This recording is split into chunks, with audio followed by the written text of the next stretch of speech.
Hi there, this is Kevin with Roguedeckbuilder.com coming at you with the January 16th spoilers, and we have some good ones this morning. First of all, let's just start off with the gods. There is some awesome spoilers with Xenagos at the first one being spoiled. This was actually spoiled late last night, but I did not have time to make a video. We'll click on this bad boy here, and this is one I have been definitely looking forward to. Sort of zoom in here, and this one, Xenagos, God of Revels. We've known this is going to be a green and red god for quite a while. I really love this card. I'm actually going to show you a brew with it coming up shortly in another video. I'm going to have a whole dedicated video to Xenagos and what cards already work very favorably with this guy. So a lot of people at first glance think this card isn't that great, but I think it goes amazing in any sort of monsters type deck, or even like a mono green, just a Nykthos Shrine of Nyx type deck that cheats out big cards. This gives your dudes haste. This is if this was just enchantment, even take away that he can become a 6/5, but just an indestructible enchantment that has the ability to give your creatures haste and plus X, which is their power. That is huge. So right now there's double strikers. There's like Savageborn Hydra that works really well with this. Even like Mistcutter Hydra, even though Mistcutter Hydra already has haste, this is awesome with it. You also have the other Hydra that's an X casting cost Hydra that this works great with. But even cards like Deadbridge Goliath, Polychronos, they become like a Deadbridge Goliath becomes a 10/10 haste. Or you have to look at something with Trample, like especially Trample, Gore Clan Chainwalk, or Gore Clan Rampager. There we go, that's the card. Becomes an 8/8 Trampler for 4 mana, and that is just insane. And of course, this like I said, anything with any sort of mana dump, I'm really looking at Savageborn Hydra to be exploiting with Xenagos. Of course, you would want something that gives Trample, so the other god, Nylea, works very well with this as well. And I think that people are really not giving this guy the credit he deserves, because it's almost like having Domri's ultimate off, as the haste is huge. That's the haste and double strike. I mean, I guess that you guys get all the abilities possible with Domri's ultimate, but the main thing that Domri's ultimate, the main thing that I like about it is the haste, because it really bones control decks. And if you just drop Xenagos, everything is a threat. Even like a Burning Tree Emissary becomes a 4/4 haster after that, and that's huge. So I'm really liking Xenagos. I really do think it will see play. I've seen some other people talk about this card yet, and some people don't like it as much as I think they should. They really need to look at the interactions that it has, and even for things that already have haste, that giving the double power for that turn is huge. All right, so again, I'm going to be doing an entire deck tech with Xenagos, and I'm going to actually be doing some deck techs coming up soon, so we'll have some quality videos here. I still haven't quite moved everything over to the new computer, but once I do, I'll get back into MTGO, and I'll show you some Xenagos, God of Revels, as well as Mogus brews, and I'm really looking forward to that skeleton. The Dragon Storm deck, or the Dragon Reanimator deck I want to build, is looking pretty sweet, as well as a Devotion of Black Reanimator. So anyway, let's go on to the next god. I've been looking forward to Karamitra as well, the god of harvests. She is, let's pull this one up a little bit. It's pretty good to see here. So anyway, this one is another 5 casting cost god. It's a 6/7. And her ability is kind of sweet. Whenever you cast a creature spell, you may search your library for forest or plains card and put it in the battlefield tapped and shelve your library. That's pretty cool. I mean, even like cards like Sylvan Caryatid later on, if you top take an Elvish Mystic, you're at least getting some more ramp out of it. And the problem with this, though, it's already 5 mana to put Karamitra out. How much ramp do you need after that? So that's the thing. I think she goes very well in like a Bant Sphinx's Revelation type deck. But still, you're not going to be casting a ton of creatures, and it's not when a creature comes into play. It's whenever you cast a creature. So, and then the lands do come into play tapped, so you can't go crazy. Like, you can't go like an elf ball, cast an elf, get a forest, cast an elf, get a forest type thing. But it is still a pretty interesting card. I think it's going to be hot in the commander type decks and the casual crowd, but I have a hard time seeing this in standard play. And the problem with that is I really wanted this god to be really good. I wanted this god to want to become a creature, because you have cards like Voice of Resurgence and Centaur Healer and the Loxodon Smiter that are easy ways to get this guy devoted enough to actually become a creature, or this girl actually, to become a creature. But a 6/7 for 5 mana isn't very exciting. So you have to look at the secondary ability, and the secondary ability is it's okay for standard.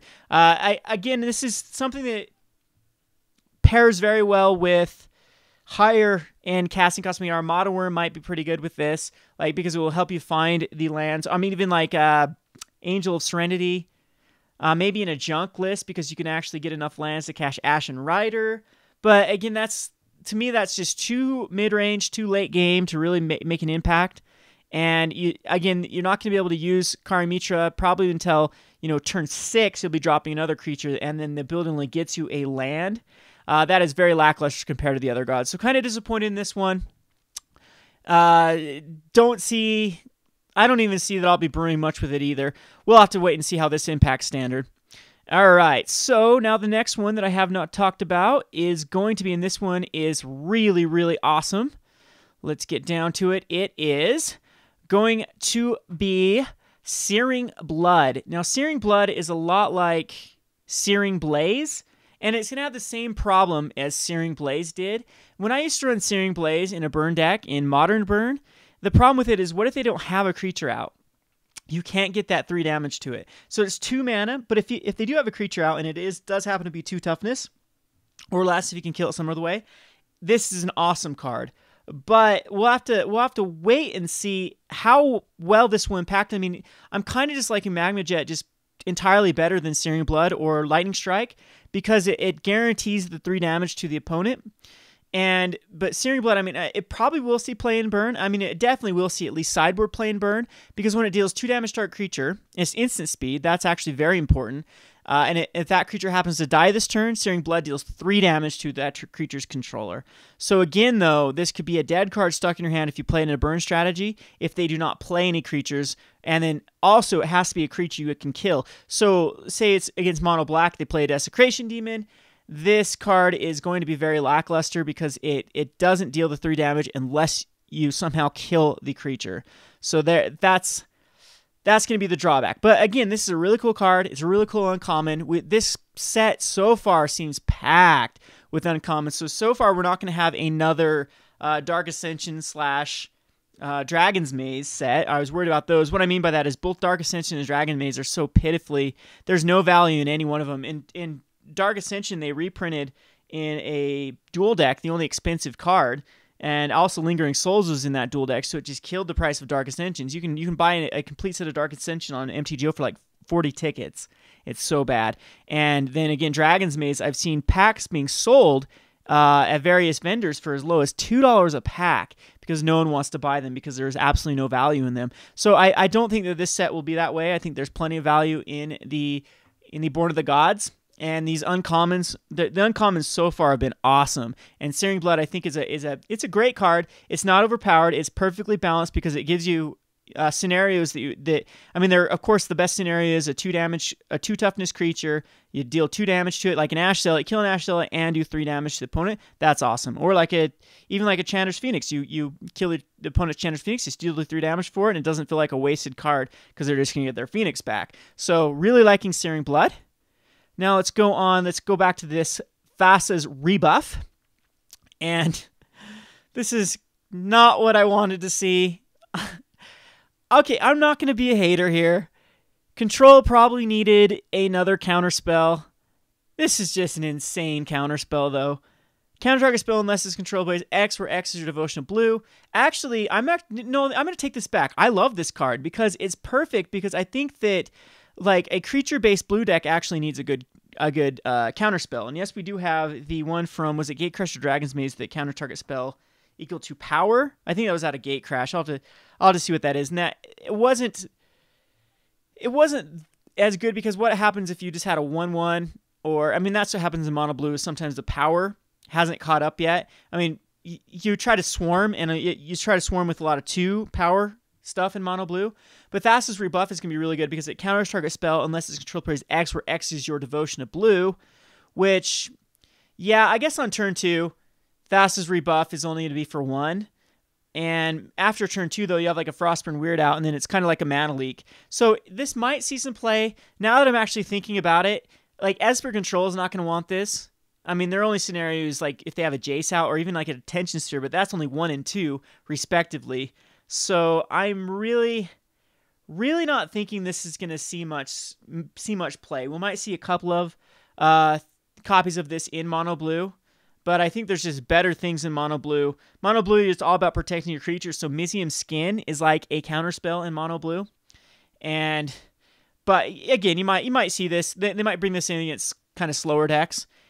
And the main thing you want to counter with mono blue is uncounterable, which is Supreme Verdict. So I don't know if they even want to go that route to be playing a lot of counter spells. So again, it's a cool build though. This is a really cool design. I really like it. I'm hoping we see more of, again, this is awesome. The instances and sorceries are now eligible to have the devotion mechanic, which is awesome.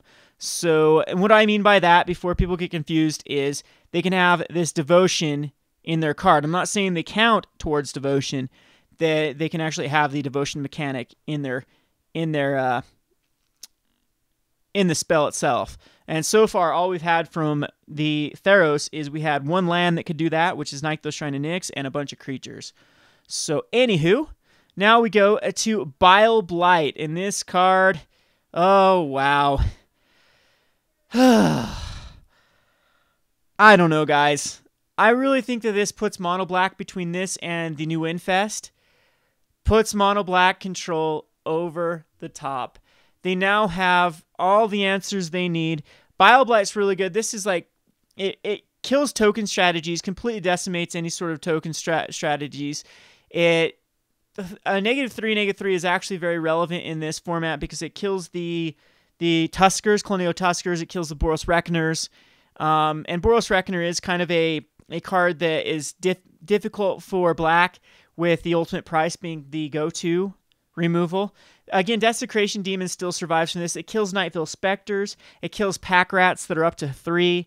It could kill double activated Mutavaults. I'm thinking that this is a pretty awesome card that will see a ton of play. Again, it's an uncommon, so they are really going all out on this uncommon. And this is something I'm really liking this card for Modern because it's an answer. It's not an answer to Deceiver Exarch or Restoration Angel for the like Kiki Pod, but it is an answer to like Splinter Twin if they go off the Pestermite route. But what's really good about this too is it's a really good card against, like, if they have double Deathrite Shaman out, you can 2-for-1 them. And it's just 2 mana. It's pretty good removal. And the coolest thing about this is -3/-3, so it gets around not Hexproof, it gets around Indestructible. And it gets around Regenerate as well. So poor Lot of the Troll has some more hate against it. I don't think Lot of the Troll has seen much play at the moment, but any other Regenerate creature with 3 toughness is susceptible to Bile Blight as well. So I'm loving this card. I'm thinking it's going to see a ton of play. They'll just add a few here and there to supplement the removal package, but this is exactly what black needs. Is they need another early removal that actually can hit like all the scenarios. But the problem with like Ultimate Price or Doomblade is they usually miss on one key card. Like Ultimate Price can't hit, like I said, Boros Reckoner or Nightville Spectre. Doomblade can't hit Nightville Spectre, can't hit any black card. Even Ultimate Price can't hit like Burning Emissaries. And sometimes you need to kill those things just to take down Devotion. Well, Bile Blight just takes care of all early game. I think it's a little bit better. It'll be pretty much like a Freakish Cure, but I think this is a little more powerful. And I'm sure that the Mono Black is going to run a few of each to supplement the removal package. So awesome card again. Let's see what else has been spoiled here. So then we have, I think that's all for the spoilers here. I think I've talked about everything else here. I have talked about the new Infest, which is, again, Mono Black is just going to be crazy, crazy good. One of them that I forgot to talk about, which we'll talk about now, is this Ephera's Enlightenment. This was actually spoiled a couple days ago.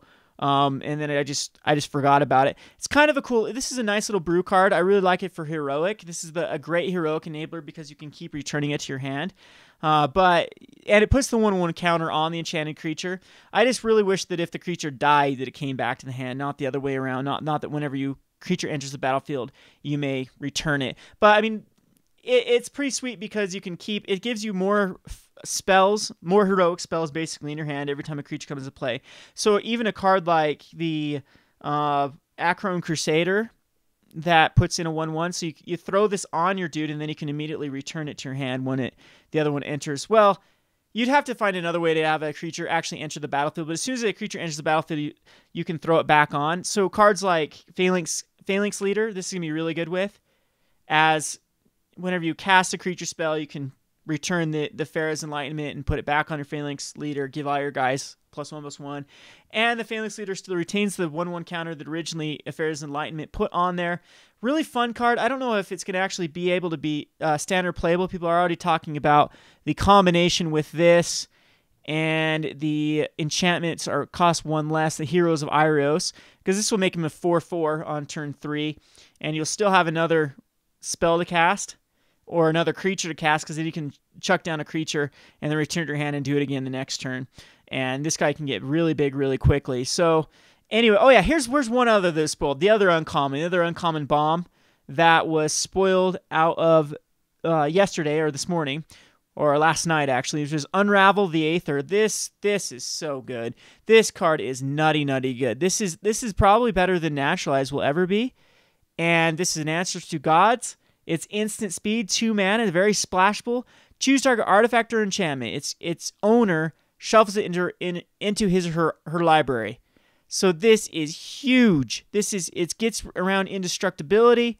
They have to shuffle it back in their library, which is a lot better than putting it in a graveyard most of the time. I mean, yes, this is removal. People, when you look at Azorius Charm or anything else that returns like Griptide, people really need to start thinking of those as removal, because they're putting it back on the top of their library. Yes, they will draw it again, but it does not go in hand, so it cannot. It is card advantage. You are basically removing that card from play and hand and making it go back on the top of their library. So I really like Azorius Charm for that. People underestimate how powerful Griptide and Azorius Charm are. Unravel the Aether is even a step above that, because they have to shuffle it back in their library. So this is a huge answer to gods. Green gets a huge buff here, as it will take care of it. It takes care of Underworld Connections, which is big. It takes care of Bite of Thassa and Whip of Erebos. Again, the gods it takes care of, and any sort of other indestructible enchantment, it definitely takes care of. So, awesome card. This might be the best uncommon. I'm going to go with the black one. I think the black one is probably the most spicy, that will definitely see the most play.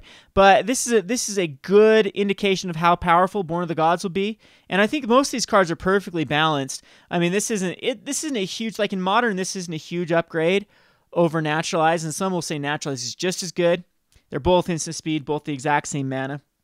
But yep, so but for Standard, these are huge. These are great additions. I can't believe they actually printed this in Born of the Gods, because I thought one of the things they said was they wanted gods to actually be pertinent. So they had Destroy enchantments be a bigger deal, and then the only thing, I mean, we already have an Exile enchantment, but it was sorcery speed and 3 mana, Faded into Antiquity. But now this Unravel Aether is just nutty. I think this will see a lot of sideboard play, and very, very good card. So definitely looking forward to Born of the Gods.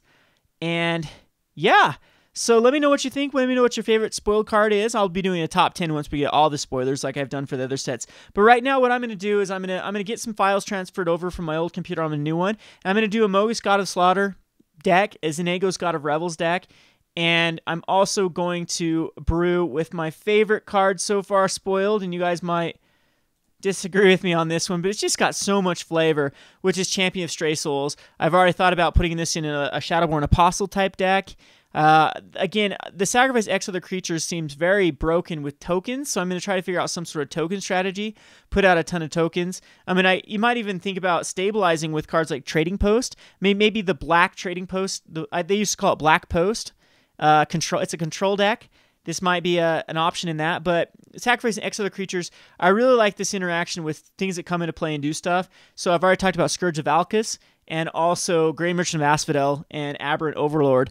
Seems really good with this dude. So anyway, don't know if it's going to be standard playable, because the amount of mana you have to dump in this guy is huge, but he does recur himself. I wish he was a little bit bigger than a 4/4, or... I mean, I really think this guy should have cost 4 mana, so it would have been 2, and then on 5th turn you could reanimate everything. I really don't think that would have been too overpowered, But it is, so the 6 mana is a little bit, that might be what's keeping it down from seeing actual play. But anyway, let me know what you think about these cards. This has been Kevin with RogueDeckbuilder.com. Thanks for watching.